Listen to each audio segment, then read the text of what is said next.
बिस्मिल्लाहिर्रहमानिर्रहीम अस्सलाम वालेकुम दोस्तों। इस वीडियो में हम वीकली एनालिसिस करेंगे फॉरेक्स मार्केट के तमाम इंपॉर्टेंट स्पेयर्स का। और मैं ये बात भी क्लियर कर दूं कि मैं कोई फाइनेंशियल एडवाइज़र नहीं हूँ, ये वीडियो जस्ट एजुकेशनल पर्पज़ के लिए है। हमारा व्हाट्सएप ग्रुप भी है जिसका लिंक डिस्क्रिप्शन में मौजूद है, आप हमारा व्हाट्सएप ग्रुप ज्वाइन कर सकते हैं। गोल्ड की अगर हम प्रीवियस वीक की बात करें दोस्तों, गोल्ड मार्केट अप हुई। ये देखें जी, पहले तो हम सेल करते रहे, टॉप से सेल ही करते रहे, उसके बाद डाटा आया, हाई इम्पैक्ट डाटा, और मार्केट अप हुई, टॉप पे कंसोलिडेशन करती रही, लेकिन फिर भी हमने प्रॉफिट बनाया। ये देखें, एक दफ़ा सेल किया हमने गोल्ड को 1963 के आसपास और 1955 के आसपास प्रॉफिट बुक किया एक दफ़ा, दूसरी दफ़ा प्रॉफिट बुक किया, तीसरी दफ़ा 50 तक डाउन आई बुक किया, और चौथी दफ़ा भी सेल किया सही, और प्रॉफिट में ही ट्रेड क्लोज की, रात गए। अच्छा जी, और सेल हमने क्यों किया? ये देखें दोस्तों, यहाँ पे बनी बेरिश इनगल्फिंग, सेल का जोन बना, और इसीलिए फिर हम टॉप से इसको सेल करते रहे और नीचे प्रॉफिट बुक करते रहे। 2-3 दफ़ा हमने प्रॉफिट बुक किया। अब गोल्ड का नेक्स्ट मूव क्या हो सकता है? हमें सेल की तरफ बैठना होगा या बाय की तरफ? ये सारी चीज़ें हम बाद में डिस्कस करेंगे। पहले हम कमिंग वीक का डाटा देख लेते हैं फॉरेक्स फैक्ट्री पे। जी दोस्तों, फॉरेक्स फैक्ट्री पे अगर हम डाटा देखें 17 जुलाई मंडे को हम देखें, यूएसडी से related high impact news Pakistani वक्त के मुताबिक 5:30 बजे आएगी। ट्यूसडे 18 जुलाई को देखें तो काफ़ी सारी न्यूज़ हैं कैनेडियन डॉलर से रिलेटेड और यूएसडी से रिलेटेड भी हैं, जो पाकिस्तानी वक्त के मुताबिक 5:30 बजे आएंगी। यूएस सेशन होता है ना ओपन 5:30 बजे, इसीलिए ज़्यादातर न्यूज़ 5:30 बजे ही आती हैं। 6:15 बजे भी है मीडियम इम्पैक्ट न्यूज़। वेंसडे को अगर हम देखें, यूएसडी से रिलेटेड मीडियम इम्पैक्ट न्यूज़ है, और थर्सडे को देखा जाए 20 जुलाई, ऑस्ट्रेलियन डॉलर से रिलेटेड 2 हाई इम्पैक्ट हमें न्यूज़ नज़र आ रही हैं। यूएसडी से रिलेटेड एक हाई और एक मीडियम इम्पैक्ट न्यूज़ पाकिस्तानी वक्त के मुताबिक 5:30 बजे आएगी, और रात 7 बजे यूएसडी से रिलेटेड एक मीडियम और 2 लो इम्पैक्ट्स न्यूज़ आएंगी। इसी तरह फ्राइडे को अगर हम देखें, फ्राइडे को यूएसडी से रिलेटेड कोई न्यूज़ नहीं है। ये दोस्तों, यूएस 10 ईयर बॉन्ड यील्ड्स को अगर हम देखें तो ये मार्केट वाज़ेह बुलिश स्टैंड में थी, इसीलिए गोल्ड बेरिश स्टैंड में था। हम गोल्ड को टॉप से सेल करते रहे, लेकिन ये मार्केट करेक्शन करने के लिए आई डाउन, इसीलिए गोल्ड अप हुआ। और मैंने ये बाय का जोन ड्रा किया था कि इस जोन से ये मार्केट दोबारा अप हो सकती है, और ये देखें ग्रीन कैंडल बना के मार्केट क्लोज हुई है, इसीलिए गोल्ड फर्दर अप नहीं हुआ। अब अगर हम देखें तो यहाँ से तकरीबन दोबारा ये मार्केट बुलिश स्टैंड की तरफ जा सकती है और गोल्ड डाउन आ सकता है। DXY यूएस डॉलर इंडेक्स को अगर देखा जाए, यूएस डॉलर इंडेक्स काफ़ी डाउन आया, जिसकी वजह से गोल्ड मार्केट अप हुई। ये देखें 99.56 को टच करने के बाद इसने थोड़ी रिकवरी की, और रिकवरी करने के बाद 99.9 पे ये क्लोज हुआ US dollar index.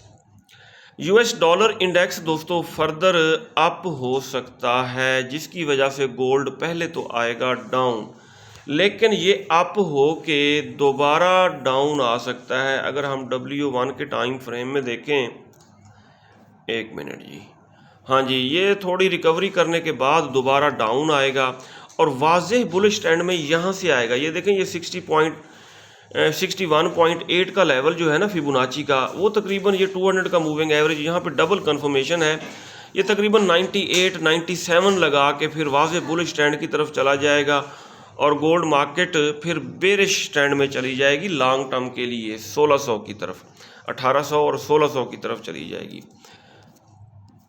US dollar index को अगर हम देखें, यहाँ पे बनी है बेरिश इनगल्फिंग, ये वीकली टाइम फ्रेम ओपन है, ये देखें, और ये मार्केट दोबारा ये देखें अप होने के बाद इस जोन से फिर डाउन आएगी। डाउन आने के बाद ये लगाएगी 98 या 97 लगाने के बाद फिर वाज़ेह बुलिश स्टैंड की तरफ जाएगी। अगर दोस्तों हम देखें गोल्ड को, ये गोल्ड का चार्ट आपके सामने ओपन है, गोल्ड की वीकली रेजिस्टेंस है 1963.3, 1963.30, और सपोर्ट है वीकली सपोर्ट 1912.86, और वीकली पीवट पॉइंट है 1937.6। सही हो गया जी। अब दोस्तों मार्केट में फर्दर पोटेंशियल नहीं है अप होने का, मार्केट यहाँ से डाउन आएगी। और इंडिकेटर देखें ये पीक पे हैं D1 के टाइम फ्रेम में, H4 में देखें यहाँ भी तकरीबन अप ही है इंडिकेटर। मार्केट अपने इंडिकेटर सेट करने के लिए या करेक्शन करने के लिए पहले आएगी डाउन यहाँ तक, 1937 तक डाउन आने के बाद यहाँ से दोबारा अप होगी। और दोस्तों ये गोल्ड जो है ना वाज़े बेरिश ट्रेंड में उस वक्त आएगा जब तक ये 50% करेक्शन ना कर ले। इट मीन ये डाउन आने के बाद दोबारा जब गोल्ड अप होने लगेगा तो 1985 यहाँ से हम सेल कर सकते हैं, एंड 2007 यहाँ से भी सेल कर सकते हैं, क्योंकि 2007 बन रहा है 61.8 का लेवल, फिबोनाची का गोल्डन लेवल फॉर करेक्शन। अच्छा जी, लंबी सेलिंग बनेगी और इस सेल की ट्रेड्स को हम लॉन्ग टर्म के लिए होल्ड कर सकते हैं, लॉन्ग टर्म के लिए हम होल्ड कर सकते हैं सेल की ट्रेड्स को। एक तो दोस्तों सेल की ट्रेड 1963 के आसपास यहाँ पे लगा सकते हैं माइक्रो लॉट के साथ, ठीक है। अगर गोल्ड अप होता है और चांसेस यही हैं, ये 1985 लगाएगा। दूसरी सेल की ट्रेड यहाँ पे लगाएंगे। तीसरी सेल की ट्रेड अगर 1985 से 1985 से भी ऊपर चला गया तो 2007 से फिर डाउन आएगा, और इन सेल की ट्रेड्स को हम लॉन्ग टर्म के लिए होल्ड करेंगे। अब अगर लॉट साइज़ बड़ा यूज़ करेंगे तो टेंशन होगी, लॉट साइज़ हम रखेंगे छोटा, और फिर ये 1800 तकरीबन 55, 1855 के बाद 1700 और 1600 की तरफ मार्केट चली जाएगी। ये है कमिंग वीक गोल्ड के ऊपर हमारी ट्रेडिंग स्ट्रेटेजी। क्या है कि गोल्ड पहले डाउन आएगा, इसको टॉप से सेल करेंगे, और इस जोन से 1937 के आसपास 1937-40 के आसपास बाय करेंगे, और फिर ये अप हो सकता है 1985 तक। 1985 से एक सेल की ट्रेड लगाएंगे, और फर्दर अगर 1985 को ब्रेक किया तो 2007 यहाँ से भी सेल करेंगे, और इन सेल की ट्रेड्स को हम लॉन्ग टर्म के लिए होल्ड करेंगे। जी दोस्तों, क्रूड ऑयल को हमने किया था सेल, 75 से भी सेल किया था। ये देखें मार्केट अगेंस्ट चली गई, ऊपर चली गई, और तकरीबन ये 77 लगाने के बाद यहाँ से भी सेल किया, डाउन आई, और सेल की ट्रेड्स हमने तमाम प्रॉफिट में निकाल दी हैं।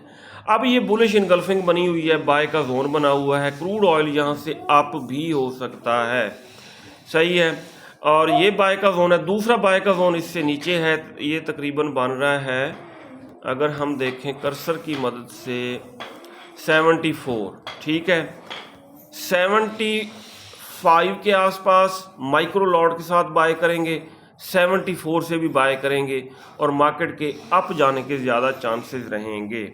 बहरहाल स्टॉप लॉस ज़रूर यूज़ किया जाए, क्योंकि क्रूड ऑयल के ऊपर टग ऑफ वार चल रहा है ओपेक और अमेरिका के दरमियान। अमेरिका इसको डाउन लाना चाहता है क्रूड ऑयल को 60 के आसपास, लेकिन ओपेक की ख्वाहिश है कि ऑयल प्राइसेस को अप रखा जाए। ये दोस्तों नेचुरल गैस को अगर हम देखें तो नेचुरल गैस के बारे में मैंने यही कहा था कि इसको यहाँ से 2.8 के आसपास सेल किया जाए। हमने 2.9 से सेल किया और मार्केट डाउन आई, 2.5 के आसपास क्लोज हुई, और नीचे ये बाय का जोन है, इस जोन से हम इसको बाय करेंगे, ठीक है। पहली बाय की ट्रेड लगाएंगे 2.45 के आसपास, दूसरी बाय की ट्रेड हम लगाएंगे यहाँ 2.2 के आसपास, और इन बाय की ट्रेड्स को हम फिर होल्ड करेंगे। सिल्वर को अगर हम देखें तो सेल के जोन थे दो, एक ये नीचे वाला, इसको तो इसने कर दिया है ब्रेक। अब ऊपर सेल का जोन है, यहाँ से सिल्वर XAG USD ये मार्केट आ सकती है डाउन।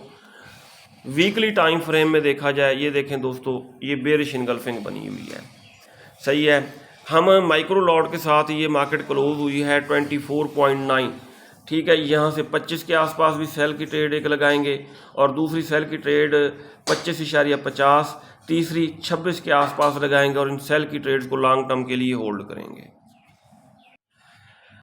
यूरो USD ने प्रीवियस रेजिस्टेंस जो थी 1.10 110 वाली रेजिस्टेंस को किया है ब्रेक। उसकी रीज़न आप जानते हैं, डॉलर डाउन आने की वजह से इसने ब्रेक किया है। अब अगर हम देखें ये वीकली टाइम फ्रेम है, मंथली में देख लेते हैं क्या सिचुएशन बन रही है। मंथली में वैसे बेरिश इनगल्फिंग बनी है, ये सेल के जोन में है, सेल के एरिया में है। फर्दर अगर ये अप होता है तो टॉप से हम इसको सेल ही करेंगे। ये देखिए ये सारा सेल का एरिया है, ठीक हो गया जी।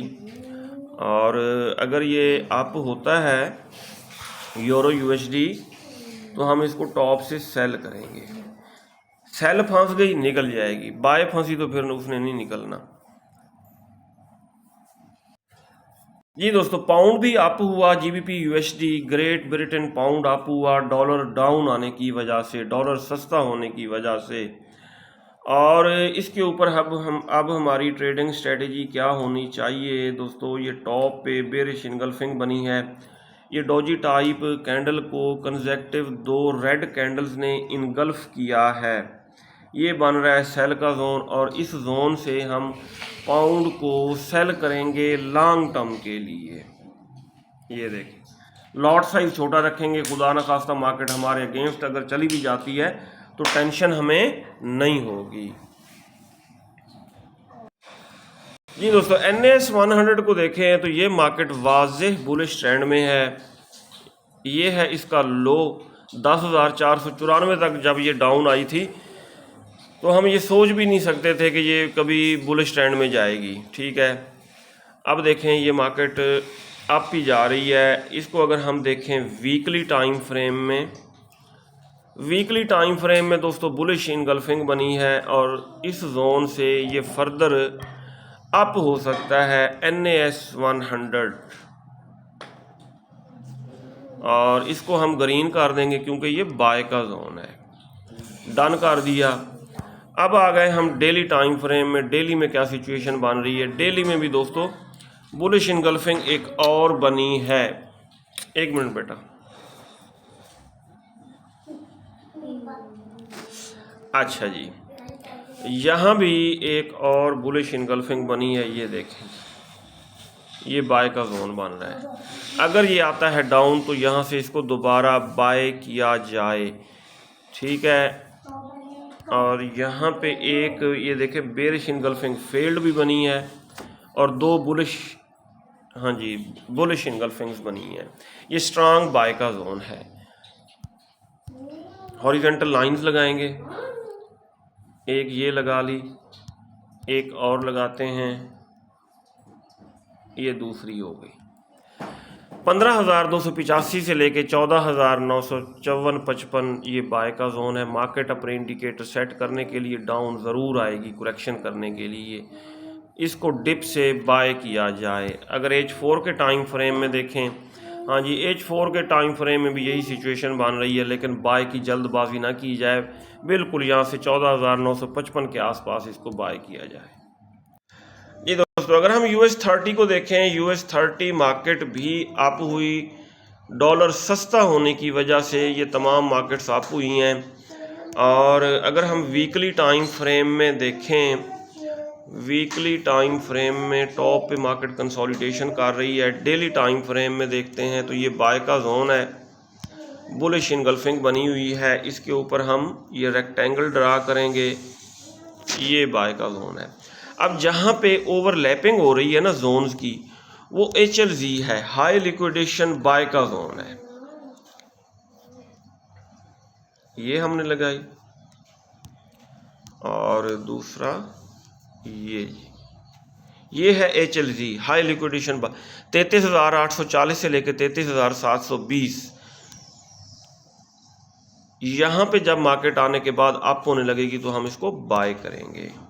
बाय क्यों करेंगे, मार्केट बुलिश ट्रेंड में। सेल क्यों नहीं करेंगे, क्योंकि ये ट्रेंड के अगेंस्ट है अगर इसको सेल किया जाए, ठीक है। बाय हमेशा डिप से, यहाँ टॉप से बाय करना नहीं है। बाय हमेशा डिप से किया जाता है। मार्केट जब डाउन आएगी तो बाय ही करना है। BTC को देखें तो कोई वाज़ेह मूवमेंट नहीं है। मार्केट 30,400 से लेके 31,400 के दरमियान रेंज बाउंड है और सेल का जोन बना हुआ है। यहाँ से ज़्यादा चांसेस डाउन आने के हैं। बहरहाल सेल या बाय में नहीं फंसना चाहिए जब तक ये किसी वाज़ेह डायरेक्शन की तरफ ये मार्केट नहीं जाती। ये था दोस्तों वीकली एनालिसिस। अपना बहुत सारा ख्याल रखिएगा, हमें दुआओं में याद रखिएगा। अल्लाह हाफिज़।